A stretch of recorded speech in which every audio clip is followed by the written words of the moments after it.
জোর করে মানে করতেছে, মানে আমাকে ধর্ষণ করা হয়েছে।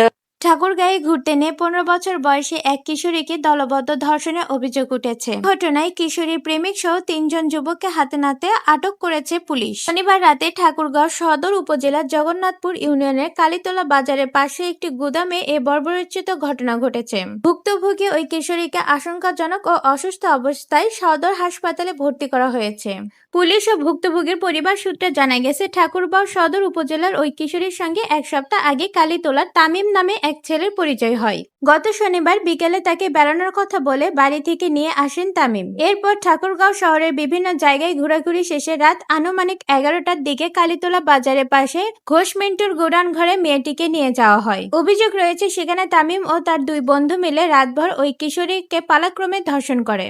রাত 3টার দিকে পুলিশের একটি নিয়মিত টহল দল ওই এলাকা দিয়ে যাওয়ার সময় বিষয়টি টের পায় এবং অভিযুক্ত 3 জনকে আটক করে। রোববার ভোর আনুমানিক 4টার দিকে মেয়েটিকে ওই গুদাম থেকে আশঙ্কাজনক ও অসুস্থ অবস্থায় উদ্ধার করে ঠাকুরগাঁও 250 শয্যা বিশিষ্ট জেনারেল হাসপাতালে চিকিৎসার জন্য ভর্তি করেন পুলিশ সদস্যরা।